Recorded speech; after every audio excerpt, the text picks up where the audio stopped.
이 시간에는 지난주와 동일한 제목입니다. 하나님이 세상을 이처럼 사랑하사라는 제목으로 말씀을 증거하도록 하겠습니다. 지난주에 우리는 요한복음 3장 16절을 중심으로 해서 이 세상을 향한 하나님의 사랑이 얼마나 크고 놀랍고 또 강력한지를 우리는 살펴봤습니다. 그러나 이 동일한 말씀에 담겨있는 세상을 향한 하나님의 심판에 대하여 오늘은 제가 생각을 해보려고 하는데요.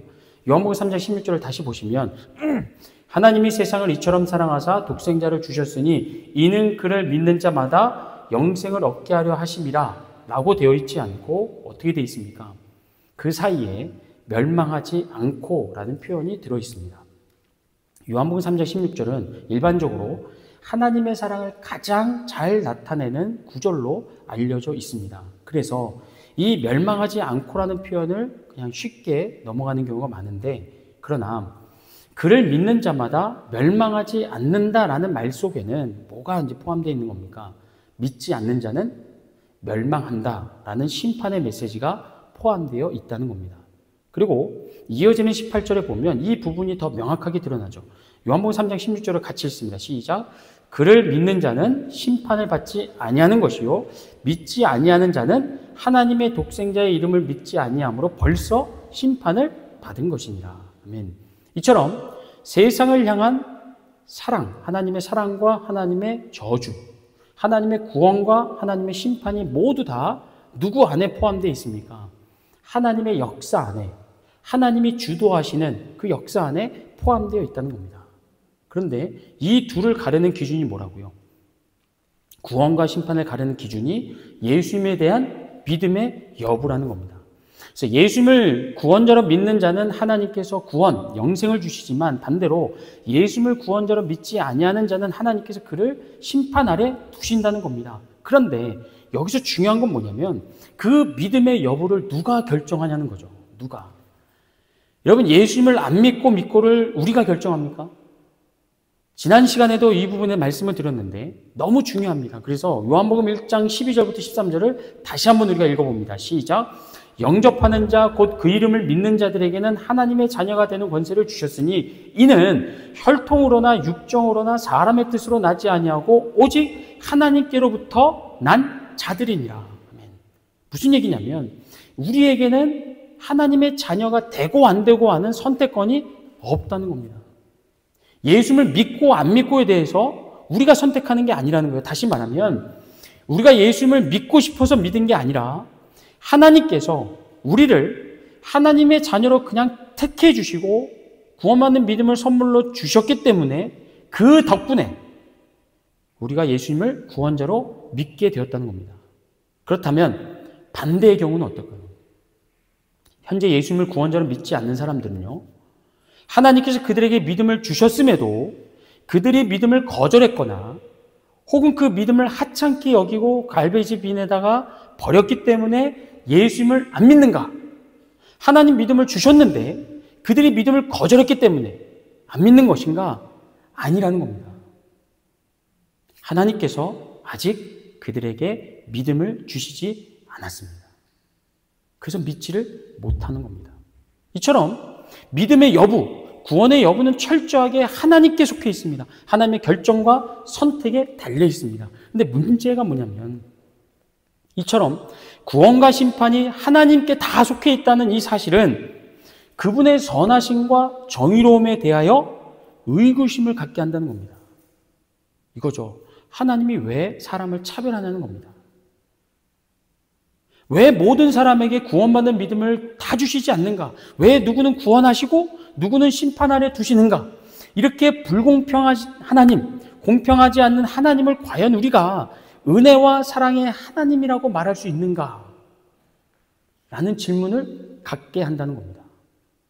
제가 지난번 그 목회학 박사 과정에서 마지막 이제 학기였는데 그때 호주 가서 공부를 했잖아요. 거기에 공부한 과목 중에 Interreligious Dialogue and Christian Mission이라는 과목이 있었습니다. 영어로 하면 되게 그럴듯한데 우리말로 하면 이겁니다. 종교 간의 대화와 기독교 선교입니다. 종교 간의 대화와 기독교 선교. 제가 개인적으로 이 수업을 굉장히 기다렸는데 왜냐하면 그 실라부스를 보니까 오전에는 강의를 듣고 오후에는 유대교의 회당, 이슬람교의 모스크, 힌두교의 사원을 직접 방문하는 그런 코스였습니다. 그리고 이 수업을 맡으신 교수님은 인도 분으로 아버지가 목회자였고 아내는 힌두교에서 기독교로 개종하신 분이었습니다. 그러니까 수업의 제목처럼 이제 타 종교, 기독교가 아닌 다른 종교를 향한 어떤 선교 전략과 방법을 잘 배울 수 있겠다라는 기대를 가졌기 때문에 수업을 제가 기대했었는데 막상 수업이 시작되고 강의실 밖으로 나가서 회당에 가고 모스크에 가고 힌두교 사원을 방문해서 그곳에 있는 종교 지도자들을 만나서 대화를 나눈 거, 그건 굉장히 좋았습니다. 신선했고 책에서만 보던 거를 직접 보니까 새로웠습니다. 근데 문제는 뭐였냐면 강의실 안에서 진행된 수업이었습니다.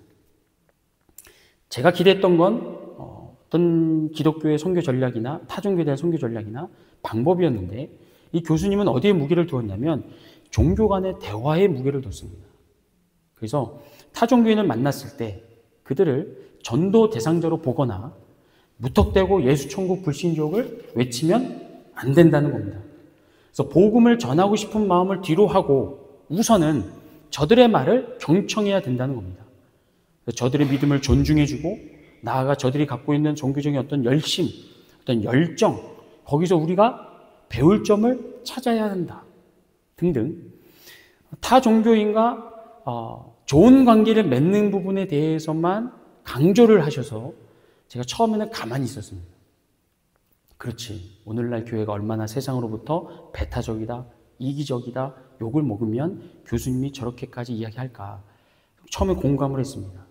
그리고 저 역시도 무례한 태도나 강요하듯이 복음을 전하면 안 된다는 생각을 이미 갖고 있기 때문에 처음에는 좋았습니다. 그런데 첫날, 둘째 날, 셋째 날 반복될 때마다 계속 타종교에 대한 배려와 열린 대화만을 교수님이 강조를 하니까 저도 모르게 이렇게 질문을 했습니다.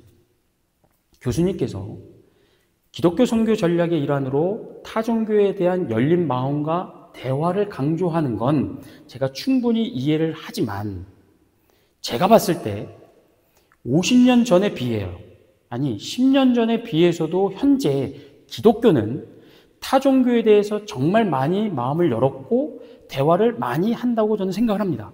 실제로 여러분 한국에서 진행되는 그런 예능 프로그램 보면 목사님, 신부님, 스님 다 나와가지고 같이 우스갯소리하고 농담하고 하는 그런 지금 프로그램들이 점점 더 늘어나고 있습니다.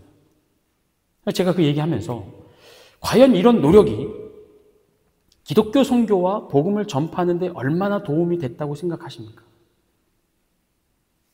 교수님 생각에는 타종교를 향한 열린 마음과 경청과 대화가 기독교 부흥의 어떤 원동력이 되거나 기회가 된다라고 생각을 하십니까? 라고 제가 정중히 물었을 때 그분은 답을 안 하셨습니다. 대신에 간증을 하셨습니다. 무슨 간증을 하셨냐면 이거예요. 우리 기독교의 하나님은 사랑의 하나님이시기 때문에 예수 믿지 않는 사람들을 심판하거나 지옥에 보내는 건 하나님의 사랑과 맞지 않는다는 겁니다. 그러면서 만약에 하나님이 예수 믿지 않는 사람들을 지옥에 보낸다면 나는 기꺼이 지옥에 가서 그들의 목회자가 되겠다 라고 간증을 하셨습니다. 제가 그 간증을 들으면서 위태로움을 느꼈습니다. 왜냐하면 교수님이 하신 말씀에서 조금만 더 나가면 어디로 빠지냐면 이제 종교다원주의로 가는 겁니다. 그래서 종교마다 각각 고유의 진리와 구원의 길을 가지고 있어 예수님만이 구원자다, 예수님을 믿어야 구원을 받는다라는 말은 언어 폭력이고 편협하고 독선적이다 라고 비판하는 종교다원주의의 경계선에 있었기 때문에 제가 위태로움을 느꼈습니다. 하지만 그렇다고 해서 그 부분에 대해서 제가 교수님하고 따지거나 논쟁을 하지는 않았습니다. 왜냐하면 그분이 구원을 안 받은 건 아니고 자기는 예수님을 구원자로 믿는다고 고백을 하니까. 다만 그 교수님이 알고 있는 하나님은 세상을 그저 사랑만 하시는 하나님만 알고 있는 겁니다.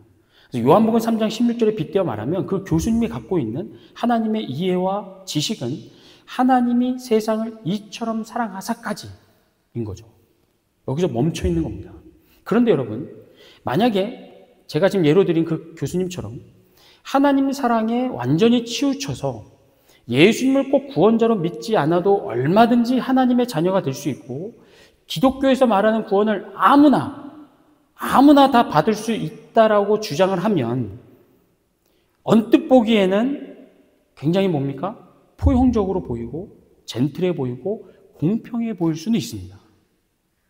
그러나 이런 주장은 두 가지 문제를 갖게 되는데 첫 번째는 뭐냐면 하나님의 권위에 대한 도전입니다. 하나님의 권위에 대한 도전.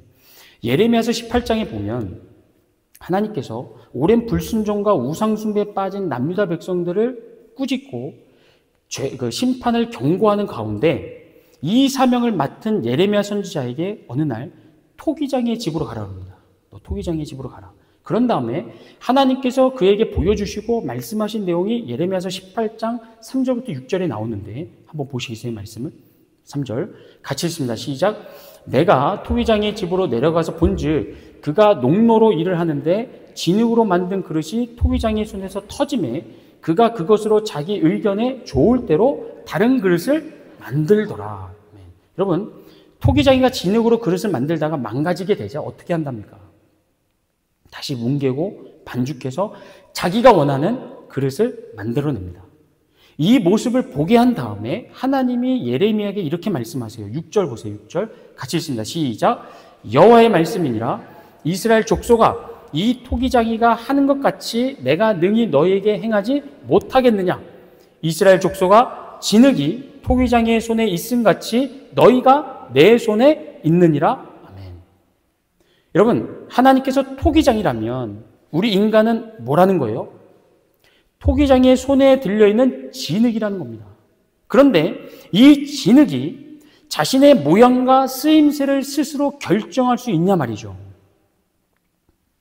진흙이 컵이 되기 원하면 토기장이가 그대로 컵으로 만들어주고 진흙이 접시가 되기를 원하면 토기장이가 그대로 접시를 만들어주냐 말입니다. 아니에요. 진흙이 자신의 원함대로 토기장이를 조종하고 움직이는 것이 아니라 토기장이의 손에 들리는 순간부터 진흙은 토기장이의 뜻과 계획대로 빚어지고 만들어지는 겁니다. 그래서 토기장이가 도자기를 만들자고 하면 진흙은 도자기가 되는 거고 토기장이가 항아리를 만들고자 하면 진흙은 항아리가 되는 것처럼 우리 인간의 운명도 동일하다는 겁니다. 우리가 스스로의 노력과 열심으로 우리의 운명을 결정하는 것이 아니라 우리를 만드신 하나님께서 그분의 계획과 뜻대로 우리의 운명을 결정하신다는 것. 이게 토기장의 비유에 담겨있는 메시지입니다. 요한복음 3장 16절을 다시 보세요. 하나님이 세상을 이처럼 사랑하사 독생자를 주셨으니 이는 그를 믿는 자마다 멸망하지 않고 영생을 얻게 하려 하심이라. 이 말씀 구절에서 여러분, 하나님이 독생자를 이 땅에 보내시기 전에 우리의 의견을 묻지 않았습니다. 얘들아, 내가 너희를 구원하기 위해서 나의 독생자를 보내려고 하는데 너희 생각은 어때? 잠시만요, 하나님. 네, 필요할 것 같으니까 보내주세요. 이렇게 우리 인간의 선택과 결정에 따라 예수님을 보내신 게 아니라 우리와는 별개로 우리의 어떤 생각, 우리의 의견과는 상관없이 하나님의 때에 하나님의 뜻에 따라 예수님을 이 땅에 보내주셨습니다. 그리고는 예수님을 믿든지 안 믿든지 상관없이 다 구원하겠다, 다 영생을 주겠다라고 말씀하지 않고 어떻게 말씀하셨습니까? 오직 예수님을 구원자로 믿는 자에게만 영생과 구원을 주리라고 선포하셨습니다. 이런 토기장의 결정에 진흙된 인간이 따라야 하는 것이지 자기들이 원하는 사랑과 공평을 앞세워서 토기장의 결정을 바꾸려 하는 것은 뭐가 된다고요? 하나님의 권위, 창조주의 권위에 심각한 도전이 된다는 겁니다. 계속해서 하나님의 사랑에 너무 치우친 생각과 주장이 갖는 두 번째 문제는 뭐냐면 성도에게 주어진 사명에 대한 부정입니다. 성도에게 주어진 사명에 대한 부정. 사도행전 1장 8절을 같이 읽겠습니다. 시작. 오직 성령이 너에게 임하시면 너희가 권능을 받고 예루살렘과, 왜 저만 읽죠? 같이 읽습니다. 시작. 오직 성령이 너에게 임하시면 너희가 권능을 받고 예루살렘과 온 유대와 사마리아와 땅끝까지 이르러 내 증인이 되리라 하시니라. 아멘. 여러분, 하나님께서 저와 여러분을 구원하신 목적이 뭐랍니까? 천국 가기 전까지 이 땅에서 잘 먹고 잘 살라고 우리를 구원하신 게 아닙니다. 뭐라고 그래요, 성경이요? 예수님의 증인이 되라고. 이 땅에서 예수님의 증인으로 살라고 우리를 구원하셨습니다. 그러면 예수님의 증인되는 삶, 예수님의 증인으로 사는 삶이 무엇을 말하는가? 라고 했을 때 사도행전 7장에 보면 복음을 전하다가 유대인들에게 스데반 집사님이 붙잡혀서 결국 돌에 맞아 순교를 당합니다. 그리고 스데반 집사님의 순교를 계기로 해서 기독교를 향한 유대교의 핍박이 본격화되는데 그때 선두에 섰던 인물이 누굽니까? 예수님 만나기 전인 바울, 사울이었습니다. 스데반 집사님의 그 순교 현장을 감독하게 됐던 이 사울은요, 이후에 기독교를 핍박하는 일에 앞장서서 맡게 되는데 사도행전 8장 1절을 봅니다. 사도행전 8장 1절. 사울은 그가 죽임당함을 마땅히 여기더라. 그날에 예루살렘에 있는 교회에 큰 박해가 있어 사도 외에는 다 유대와 사마리아 모든 땅으로 흩어지니라. 그럼 말씀을 보면 사울이 주도하는, 앞장서서 벌이는 유대교의 핍박이 얼마나 극심했던지, 당시 예루살렘에는 누구만 남았습니까? 누가만 남았죠? 예루살렘은요? 사도들만 남았습니다. 사도들만 남아서 교회를 겨우 지키고 나머지 성도들은 다 뿔뿔이 보내버렸습니다. 흩었습니다. 근데 우리가 주목할 건 뭐냐면 그들이 그렇게 흩어져서 핍박을 피한 뒤에 뭐 했냐는 겁니다. 상식적으로 생각하면 핍박을 피해서 도망치면 뭐 해야 되는 게 맞는 거예요? 숨어야 되는 거죠. 유대교의 핍박이 조금 잦아들 때까지는 모임을 자제하고 서로 연락을 피하고 예수 믿는 거 티 안 내면서 조용히 지내는 게 맞습니다.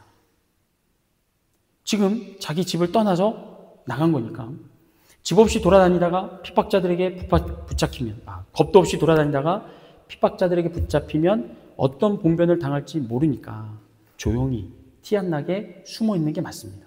그런데 사도행전 8장 4절을 보시면요, 뭐라고 되어 있는지 보세요. 그 흩어진 자들이 뭐 했대요?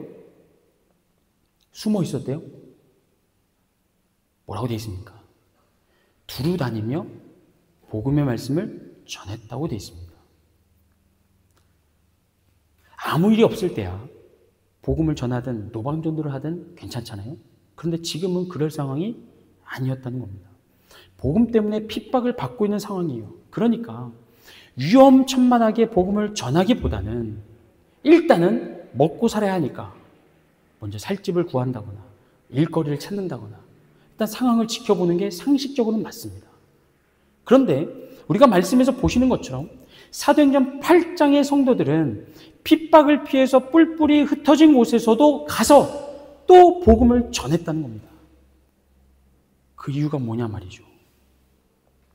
복음 전파는 성도의 사명이기 때문입니다. 상황 봐가면서 해도 되고 안 돼도 되는 그런 선택사항이 아니라 무조건적으로 순종해야 하는 사명이라는 겁니다. 예수 그리스도의 복음을 전하라고, 그리스도의 증인이 되라고 구원받은 거니까 이 땅에 사는 동안, 호흡이 붙어있는 동안 성도라면 복음을 전하는 게 당연하다는 겁니다. 사도행전 1장 8절 말씀 다시 봅니다. 오직 성령이 너에게 임하시면 너희가 권능을 받고 예루살렘과 온 유대와 사마리아와 땅끝까지 이르러 내 증인이 되리라 하시니라. 라는 이 사도행전 1장 8절 말씀이 사도행전 8장의 성도들, 핍박당하는 중에서도 복음을 전하는 성도들에게만 해당이 되는 말씀이라면 어떻게 됐을까요? 성경에서 빠져야 맞습니다. 2000년 전에 살았던 성도들에게만 이 말씀이 적용이 되는 것이고 그들에게만 사명으로 주어진 거고 오늘 우리와 상관이 없는 말씀이라면 성경에서 빠져야 맞습니다. 그러나 2025년을 사는 우리는 물론이고요. 만약 예수님이 재림하시지 않는다면 2100년, 2500년대를 살아가게 될 우리의 자녀와 후손들에게도 동일하게 이 말씀은 그리스도인의 사명으로 주어진 줄로 믿습니다. 아멘입니까? 그러나 하나님의 사랑만을 내세우는 쪽에서는요, 전도할 필요가 없죠. 예수님만이 구원자가 아닐 뿐더러 누구를 구원자로 믿든 다 구원받고 다 영생을 얻는다고 하니까 굳이 전도할 이유나 필요가 없어지는 겁니다. 근데 그게 아니라는 겁니다. 영원하신 하나님께서 결정하셨고 우리 성도들의 사명으로 주셨습니다. 그러니까 우리가 원치 않는다고 해서 하나님의 말씀을 바꿔낼 수는 없는 겁니다. 만약에 하나님 사랑이시니까 어차피 다 구원하실 거니까 왜 굳이 전도해? 왜 굳이 불편하게 관계를 만들어? 라고 주장하는 분이 있다면 뭘 부정하는 겁니까? 성도의 사명을 부정하는 거랍니다. 사랑하는 성도 여러분, 이제 말씀을 정리하려고 합니다. 정리하면서 처음 질문으로 돌아가 보도록 하겠습니다. 여러분, 하나님은 사람을 차별하는 분이십니까? 네, 차별하십니다. 구원받을 자들과 심판받을 자들을 하나님께서 얼마든지 선택하시고 구원받을 자들에게만 믿음을 선물로 주십니다. 그럼 이렇게 불공평한 하나님을 과연 은혜와 사랑의 하나님이라고 우리가 고백할 수 있습니까? 예, 고백할 수 있습니다. 그럼 무엇으로 하나님의 사랑, 은혜를 증명합니까? 그게 우리입니다. 만약에 하나님이 세상을 심판하기로 작정하셨다면 구원받은 우리 어떻게 합니까? 데려가시면 됩니다. 너 구원받았지? 가자. 너 구원받았지? 가자. 구원받지 않는 사람들에게 오롯이 심판만 하기를 원하시는 분이라면 구원받은 성도들을 그 즉시로 천국으로 데려가셨을 겁니다. 근데 왜 우리 이 땅에 남겨두시냐 이거죠. 복음 전하라고요. 하나님의 진노 아래 놓여있고 심판 아래 놓여있는 그 영혼들을 향하여 다가가서 그리스도의 복음을 전하라고요. 우린 모르잖아요. 누가 심판받을지. 우리가 어떻게 예수님 알게 됐습니까? 누군가 전해줬잖아요. 교회에서든 친구를 통해서든 누구를 통해서든 그거 하라는 겁니다. 그게 하나님의 사랑인 거예요. 예, 우리 하나님은 공평하진 않습니다. 우리 먼저 구원하셨고 나중에 구원할 사람이 있습니다. 그러나 충분히 은혜와 사랑의 하나님이십니다. 무엇으로 증명합니까? 그게 우리입니다.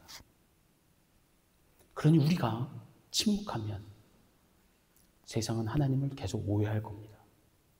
그러나 우리가 위험을 무릅쓰고 손해를 감수하고라도 복음을 전한다면 그때부터 세상은 하나님이 사랑의 하나님이심을, 은혜의 하나님이심을 알게 될 줄로 믿습니다. 그 사명을 우리가 받은 겁니다. 그러니 물론 지혜롭게 해야죠. 무리하지 않게 해야 됩니다. 그러나 복음을 전하는 것은 목회자에게만 허락된 사명이 아니라 모든 성도에게, 구원받은 성도에게 동일하게 허락된 사명이며 그 사명은 결국 세상 향해서 하나님이 사랑의 하나님이시오, 은혜의 하나님이심을 증거할 수 있는 가장 강력한 기회가 되고 도구가 된다는 거 잊지 마시고 살아가시면서 횟수는 중요하지 않고 명수는 중요하지 않습니다. 그러나 여러분의 입 밖으로 예수 그리스도를 전하실 수 있는, 복음을 증거하실 수 있는 복된 성도님 되기를 주의 이름으로 축복합니다. 아멘.